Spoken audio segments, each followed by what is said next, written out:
Hi learners, welcome to the course Data Mining. We are in third module. We will cover the topic of classification and prediction, part 1. Let us start. So I'll cover the topics today. The classification, what is classification, why classification is needed, types of classification, general approach for classification, different types of classification methods that are decision tree induction and base classification methods, in which I'll cover the decision tree induction, the algorithm, the methods for selecting best test condition, and the attribute selection measures. So what is classification? Before going into the classification, there is a term feature extraction. Feature extraction. So what is feature extraction? The information of a single face is then sent to the feature extractor, then that measures certain features and properties. The information that is sent to the feature extractor that measures in the form of features and properties. So that is the feature extraction of the any method. What is the difference between classification and feature extraction? So we will see the definition of classification. Classification is data mining is a common technique that separates the data points into different classes. So that is a difference between the feature extraction and classification before understanding the what is classification in detail. So classification is nothing but the technique that separates the data points into different classes. And feature extraction is nothing but which measures the property, or we can say as feature.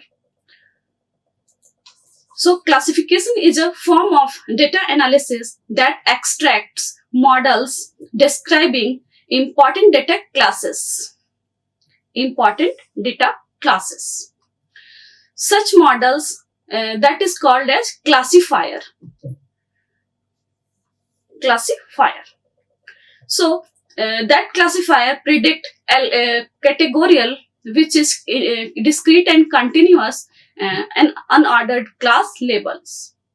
So that type of models which extract describing important data classes that are nothing but classifiers that predict categorical, discrete and unordered class label.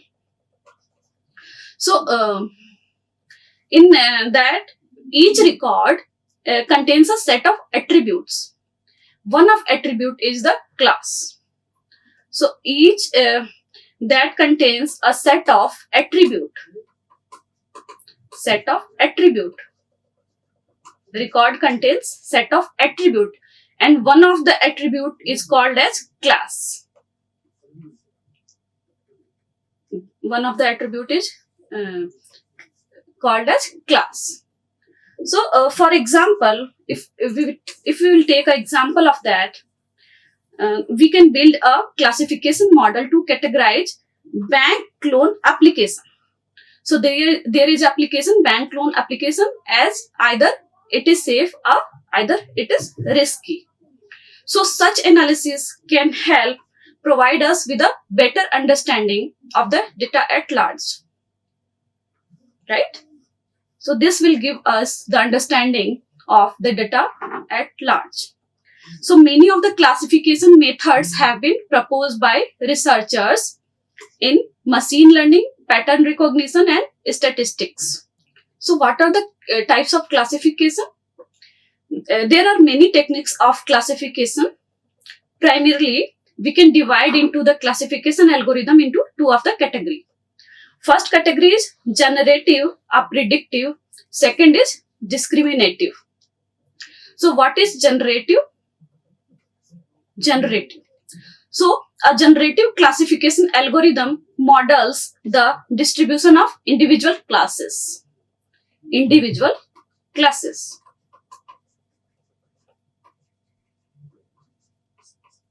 that models the individual classes. It tries to learn the model which creates a data through estimation of distributions and injections of the model which we have created. So the prominent generative algorithm is the naive Bayes classifier. So the example of generative or predictive technique is the none other than naive Bayes classifier. So what is discriminative algorithm? The discriminative algorithm determines a class for a row of the data. For the row of a data. That determines the class for a row of data. Class for row of data. It models by using the observed data and depends on the data quality. It's depend on the data quality instead of its distributions. Right? So it depends on the data quality besides of the distributions. So the example of discriminative algorithm is none other than logistic regression. Logistic regression. This is the excellent example of discriminative classifiers. So these were the type of two of the classification. So data mining models and tasks. So here we can see this is the data mining. We can classify the data mining in two of the types, which is none other than predictive and discriminative. Predictive and descriptive. Again, the predictive is been classified into four of the classes, that is classification, regression, time series analysis, prediction. On the other hand, the descriptive model, that is divided into four of the models, that is none other than clustering, summarization, association rules, and sequence summary, sequence discovery. So these were the models of different types and their tasks, that is divided into other four of the types. So here we can see the overall classification process. Here in this slide we can see the classification process. So what is the classification process here? First, as we know, we have to categorize the classification and the data mining data into two of the part, the classification data into two of the parts, that is none other than training data and second is test data. So for classification, we have to categorize the data which we have taken in the two of the parts, that is training data and test data. So while we are dividing these the data into two of the parts, we will take the training data. So some of the rules for taking the training data, in which of the portion we can take that.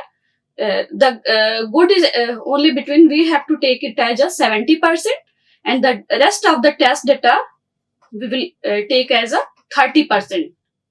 So this is the this comes under the sum of the rules of the division of the different data. So in the chart we can see here here the data is divided into the training data and the test data, which is unlabeled data. The training data we use, we have to need to label the data. So after when we are going to process the training data for classification, we need to pre-process that, and we need to extract the features of the data. After this, the next stage is we have to create the feature vector for the same. We have to create the feature vector for the same. After that, we need to take as a training data, and we will give that data to the model directly. So on the other hand, we have if we have test data, yeah, we can say unlabeled data. So that data also we need to pre-process before giving to the model. So we have to pre-process the data, and after that we have to extract the feature of the data, and then we have to make a feature vector for that. We have to make a feature vector for that, so we can store that, and after that we need to testing against the model, we can say the classification, and then we will get the prediction of the same model. What will be the prediction for the future? We have to if we are going to evaluate that data model, then we will do the test for the in the last stage. So this was all about the data, how we are going to divide and how it is going to process for the classification method. So the algorithm you see for the classification in data mining is called the classifier, and the observations you make throughout the same are called as instances. Or we can say a test set is used to determine the accuracy of the model. So why we have divided the data? Why we have divided the data into two of the portions, as a test data and a training data? Because if we will divide that data, so on the basis of the test data, we can determine the accuracy of the model. We can get the some exact accuracy of the model, which is what it is going to predict about the model, predict about the application which we have taken for the model. Usually the given data set is divided into the training and test sets, which we have seen. So with training set used to build the model and test set used to validate it, as we have seen in this example. So the training set is going to build the model, and here the test set is going to validate that model for the prediction. So that was all about the process of the classification. So why we need classification? Suppose if we have one example in that bank loan offers that needs analysis of the data to learn which loan applicants are safe and which are risky for the bank. Which is safe and which is risky. Risky and which is safe. Okay. These are the two classifications. Whether if applicant which have applied for a loan, bank loan, so that is safe or risky for the bank. So a marketing manager, what he will do? A marketing manager at all electronics needs data analysis to help to guess the whether a customer with a given profile will buy a computer or not. That was the second example. So that was the second example. In first example, we have the two classifiers, safe and risky. In second example, if a marketing manager is going to predict about the all electronics model application, so he have to check about the customer's profile, and he will after that after the analysis of the same customer, he'll able to get the information about whether the customer is going to buy same computer or he will not buy in the future. Suppose in another example, suppose that the marketing manager wants to predict how much a given customer will spend, how much money the customer will spend during a sale of, if there is a sale, if there is a seasonal any type of sale, so how much money the customer is going to spend at the all electronics. So this type of data analysis task in an example of numeric prediction. So because the customer is going to give us some money, and there is all about the numeric data. So where the model in this numeric prediction, the model predicts a continuous valued function, we can say ordered value, as opposed to a class level. So this model is a predictor model. This type of model we can call as a predictor type of model, which is going to predict about something, whether the customer is going to spend how much money, and whether he is not going to spend any single money, a penny, right? So in another, the regression analysis is a statistical methodology that is most oftenly used for the numeric prediction. So for this type of data, for this type of prediction, we need to use the regression analysis that is used for the numeric prediction. Hence, the two terms tend to be used for the synonymously, through although other methods for numeric prediction also exist. So these are we can also use classification, but whether that is most important to use, whether most feasible, the that is regression analysis, right? So the classification and numeric prediction are two major type of prediction problems. Basic concepts of classification. What are the basic knowledge about the classification? So if, for example, a medical researcher wants to analyze breast cancer data to predict which one of the three specific treatment of the patient should receive. In each of these examples, the data analysis task is classification. If we are having a breast cancer data, so there will be some type of classification. If the whether the patient is having the cancer or not, yes or no.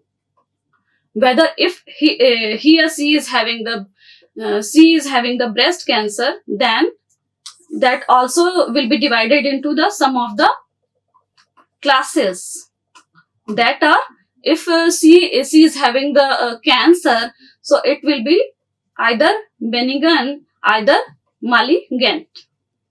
So this is all depends on the classes that are classifier. So whether this model or classifier is constructed to predict the classes of categorical labels. We can say this type of labels we can call as a categorical data. So this is all based on the categorical type of model, categorical type of class labels. Such as in the first example we have seen, if the bank loan offers for an applicant, whether the bank employee have to check about the applicant, whether he is taking the loan, whether it is safe or risky. So the yes or no for the marketing data, we can say the treatment A and treatment B, either a treatment C is for the breast cancer data. So for the breast cancer data. So this was for the medical data. So it primarily involves using algorithm that you can easily modify to improve the data quality.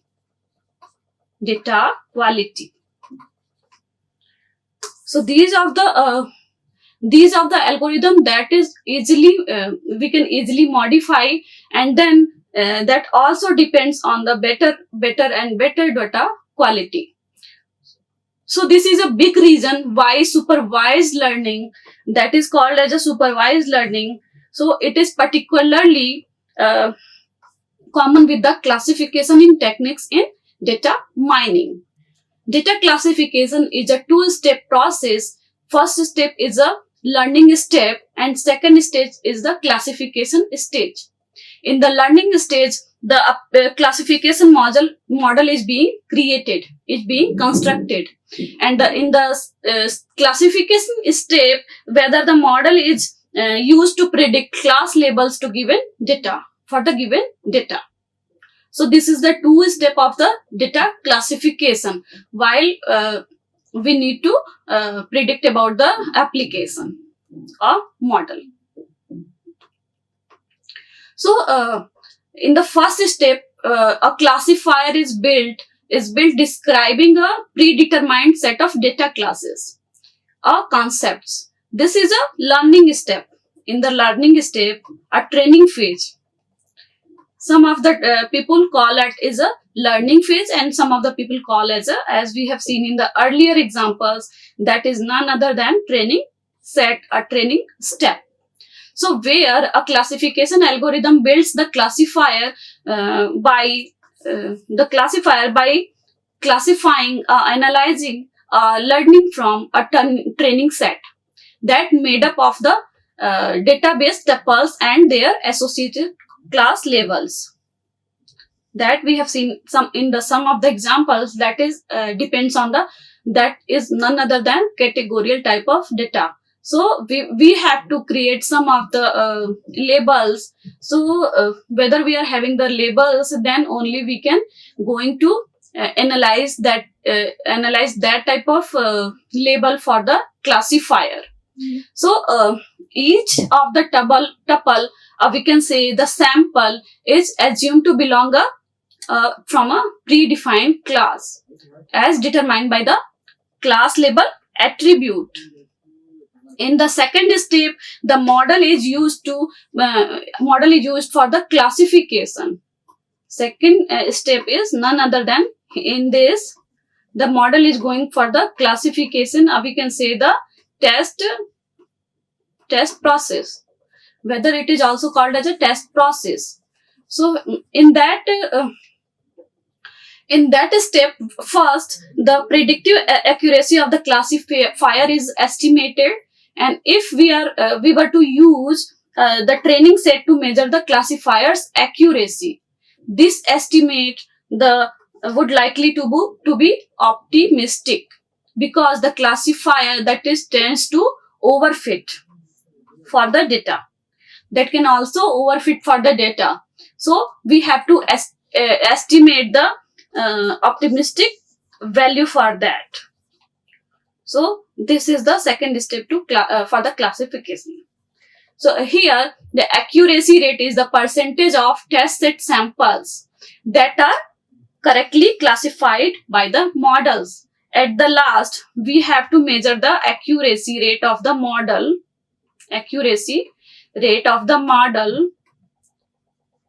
Whether the model is good or not, whether it is predicting the correct of the result or not.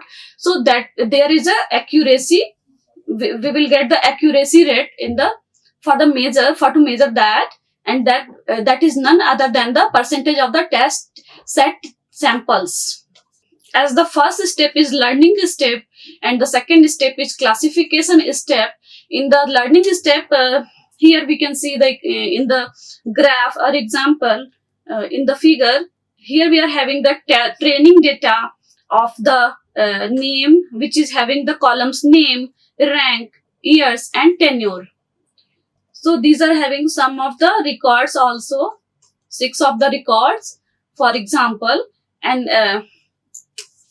while we have taken the training data, we have to give it the classification algorithm, and then it is going to classifying the model. So the result will come as if rank of professor or years is greater than 6, then the tenure is yes. Then the tenure is yes. So this is the prediction of the same model in the learning step. In the classification step, we can see in the figure whether we have taken the testing data, and which is having the same of the columns and records that is giving, that we have given to the classifier, and then we can see the unseen data in that. After that, we what we will going to predict after the learning step, and for when we are having the test data. So we are also having unseen data. After that, we will predict the model of the which of the professor is the same, which is having the same of the condition. So that is none other than Jeff,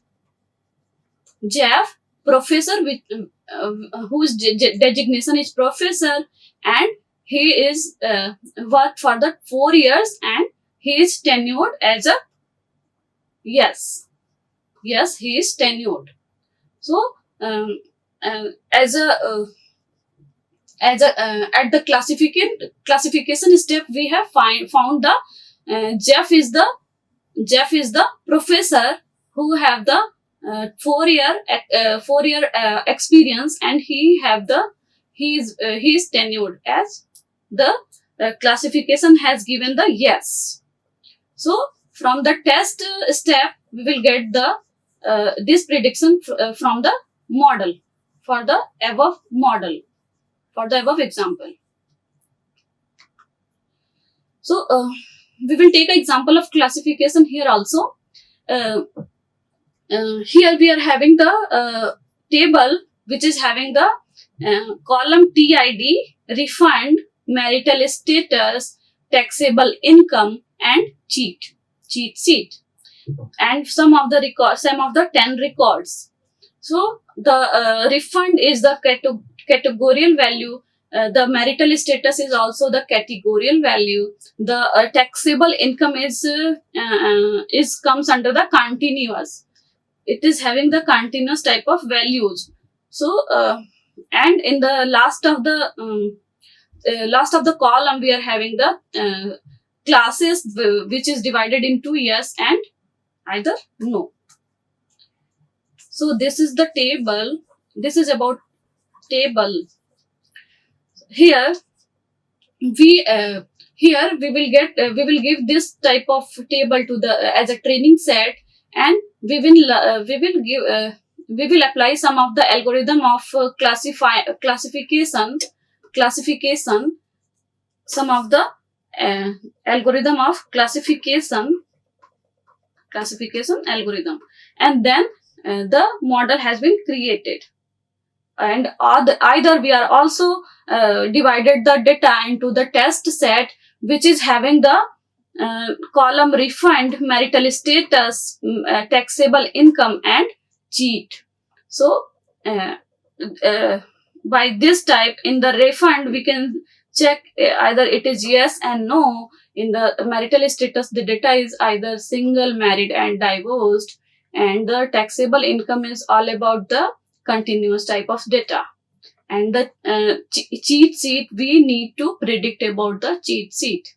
So these are the both training and test set we have to give to the model to create about the future prediction.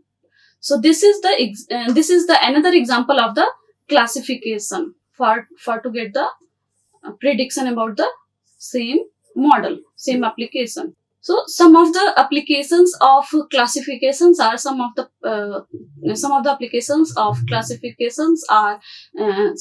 that is direct marketing, that reduce cost of mailing by targeting a set of consumers likely to buy a new cell phone product. Likely the consumer is going to buy or not. So this is from the direct marketing application. Another example is fraud detection, in which we have to predict the fraudulent cases in predict credit card transaction. There is another example of fraud detection, in which we have to predict the fraudulent cases in the credit card transactions.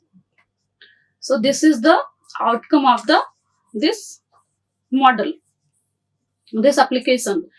Another example is customer attrition and churn. So we have to predict whether a customer is likely to be lost to the competitor, whether he is going to lose or win. So here we have to predict the loss of the competitor. So here the customer is going to win.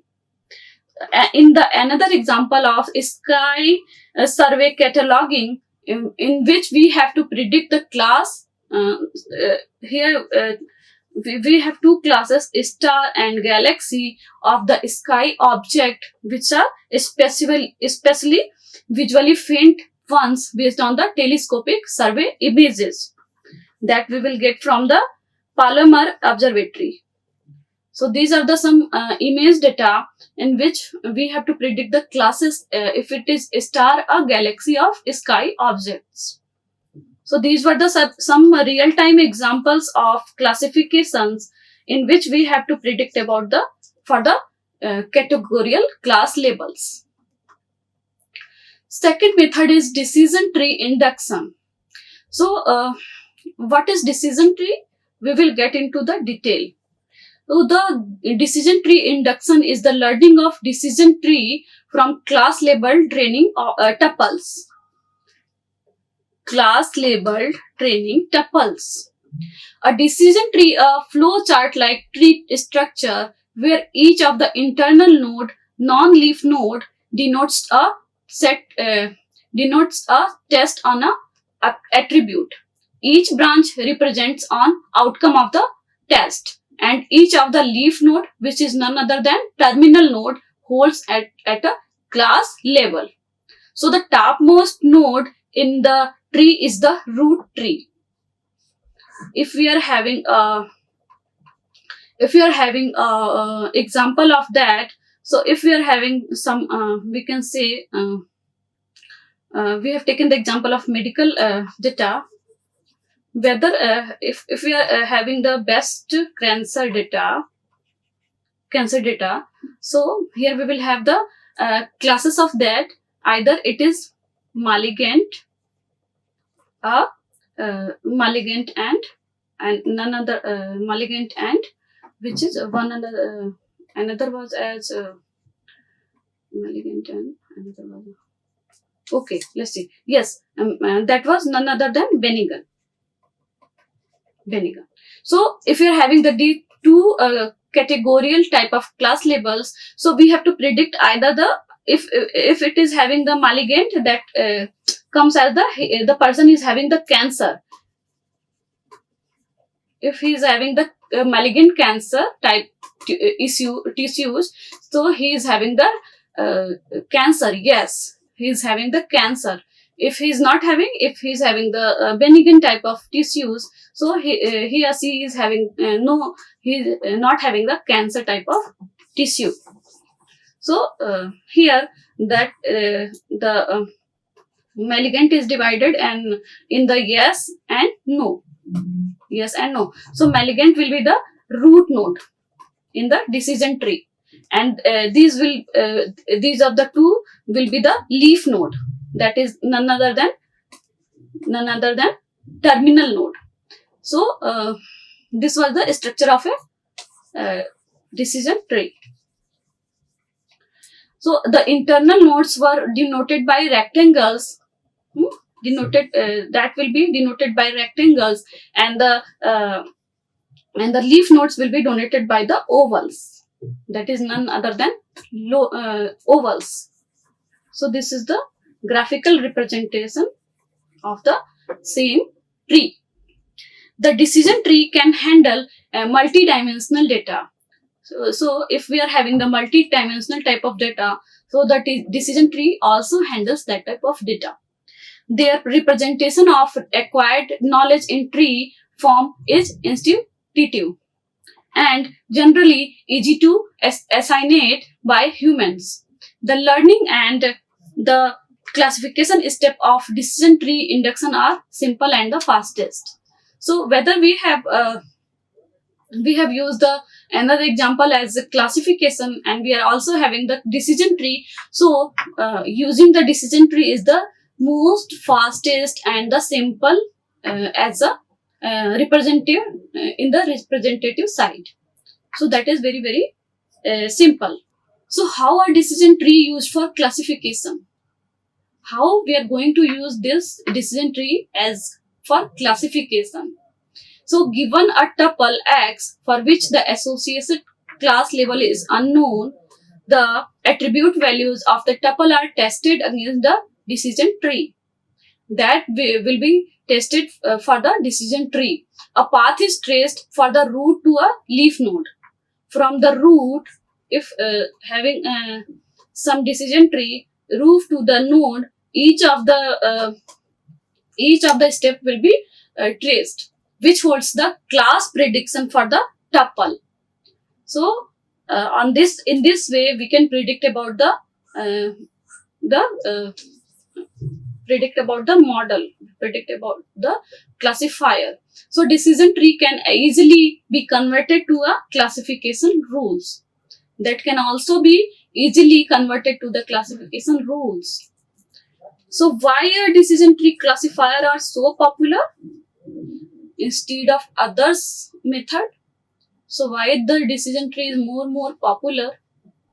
So that the answer is the construction of decision tree classifier does not require any domain knowledge.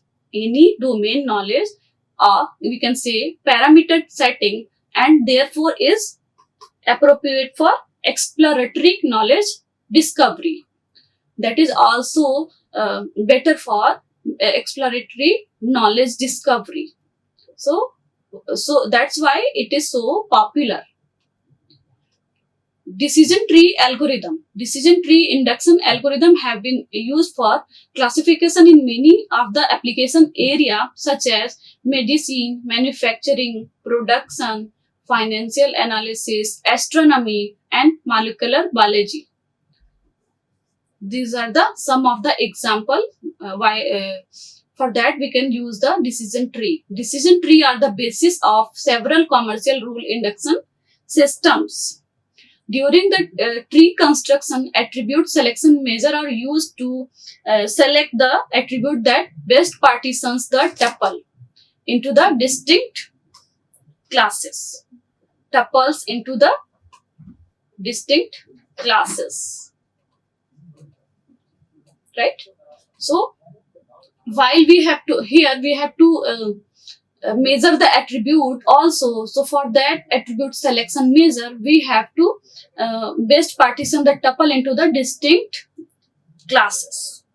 So when the decision tree are built, many of the branches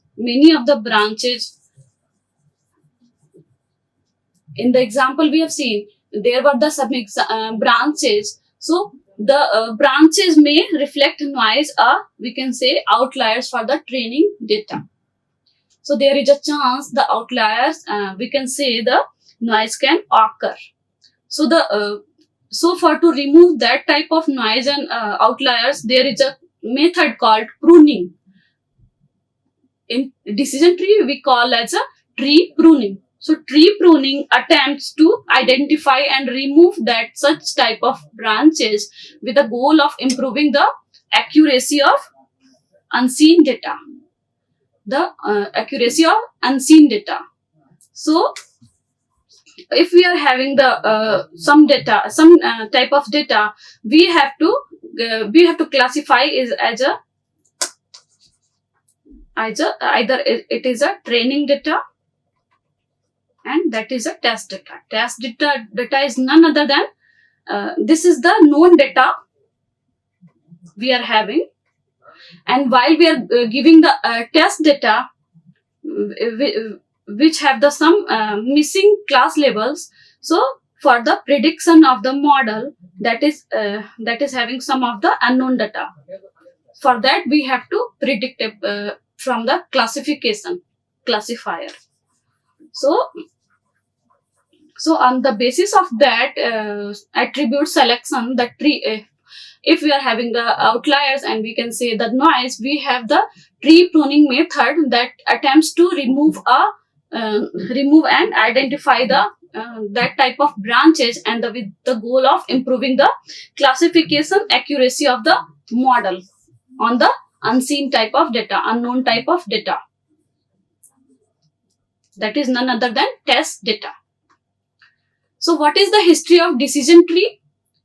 Whether during the late 1970s and the early 1980s, the J. Ross Quinlan, a researcher in machine learning, he developed a decision tree algorithm that is called as a ID3 iterative dichotomizer. This work expanded on his earlier work on concept learning systems that is described by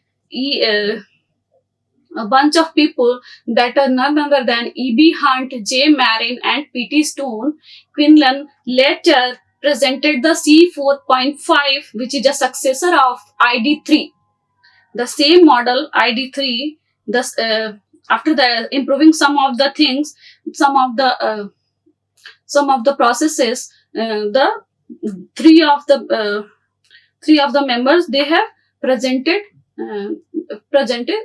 after the research of the three of the members, Quinlan presented the C4.5, that is the successor of ID3, which become a benchmark to the newer supervised learning algorithm that is often compared. So after that, in the 1984, a group of statisticians, L. Berryman, J. Friedman, and R. Oslin and J. C. Stone, published the book Classification and Regression Tree, CART, which described the generation of binary decision tree.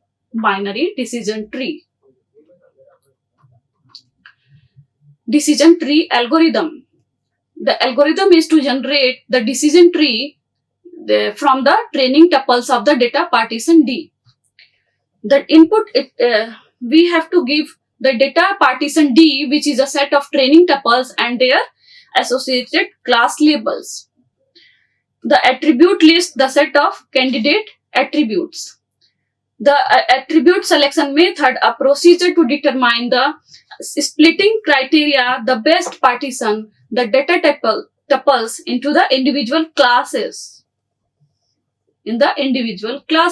This criteria consists of a splitting attribute and possibly either a split point, or we can say a splitting subset.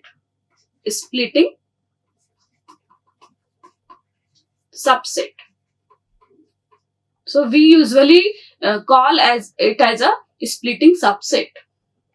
So the output will be we have to construct a decision tree. So this is the algorithm of the decision tree.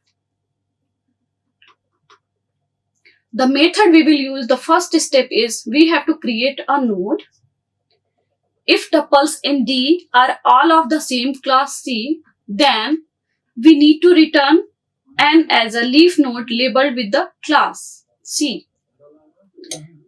Then if attribute list is empty, then it will check for return as a leaf node labeled with the majority class in the D. Majority voting.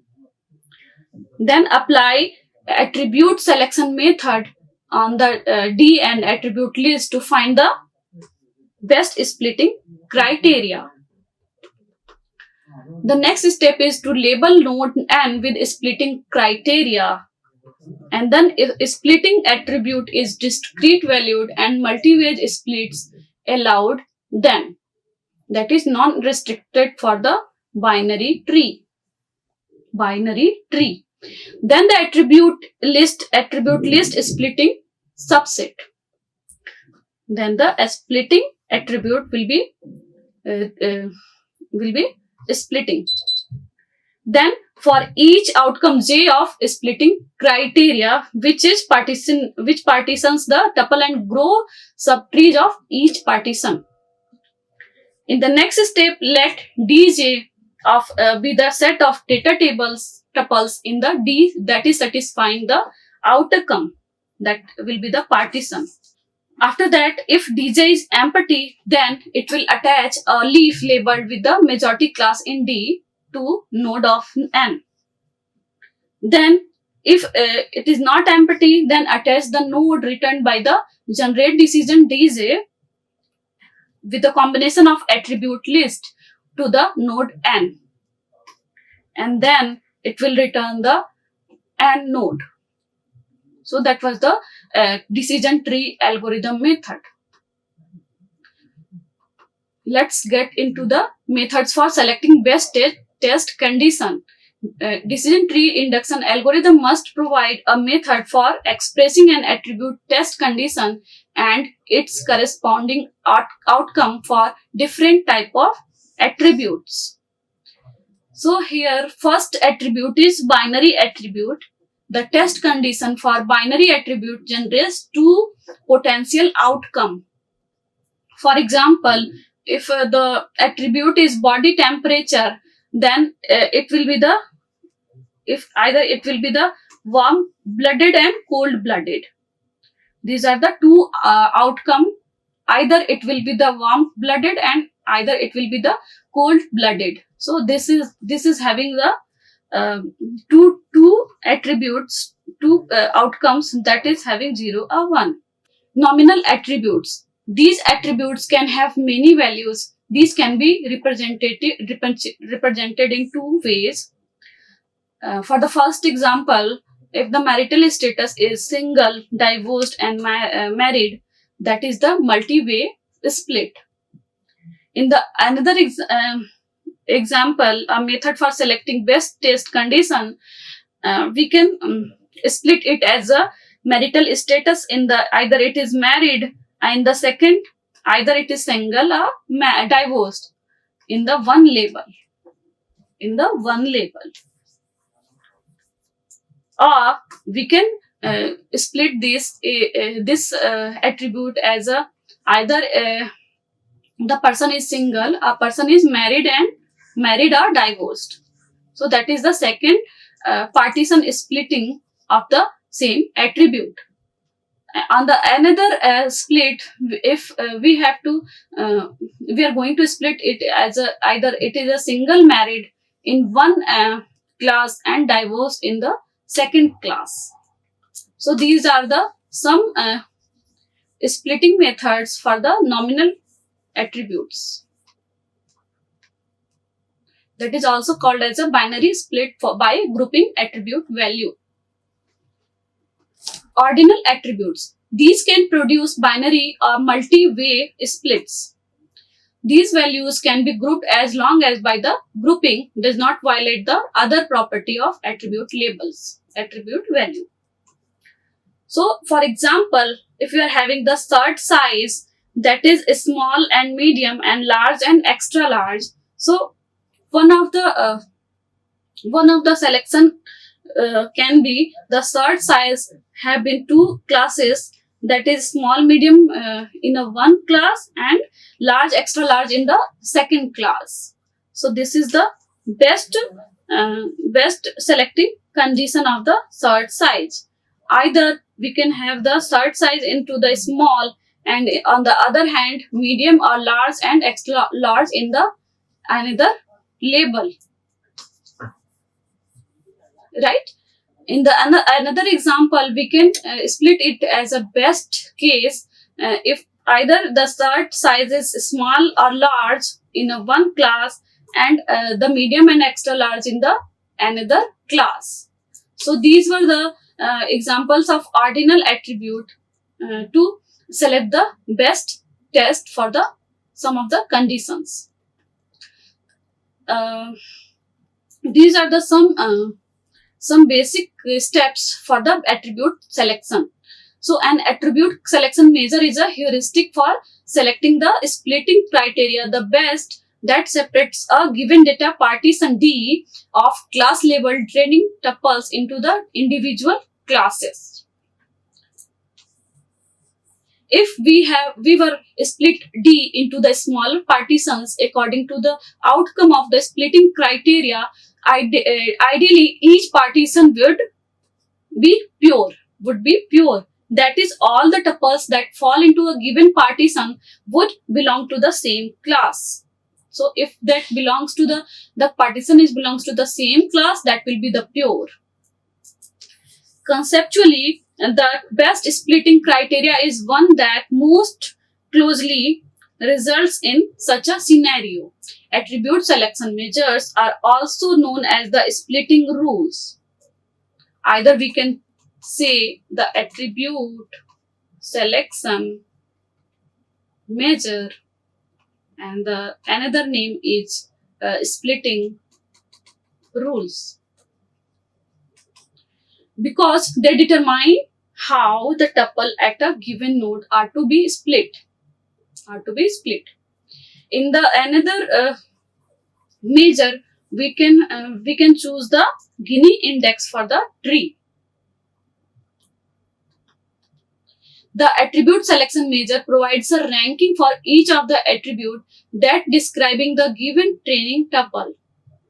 The attribute having the best score for the measure 4 is chosen by the splitting attribute for the given tuple.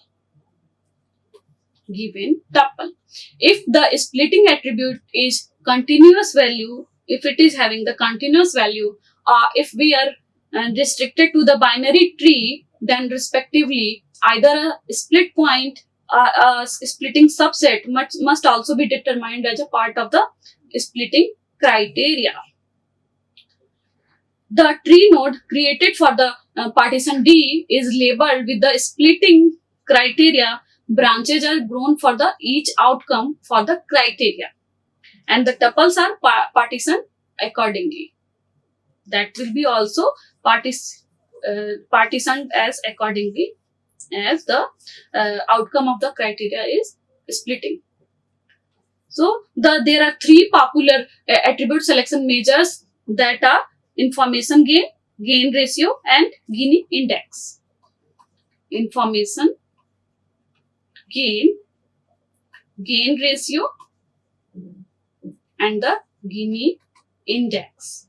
So these are the three measures.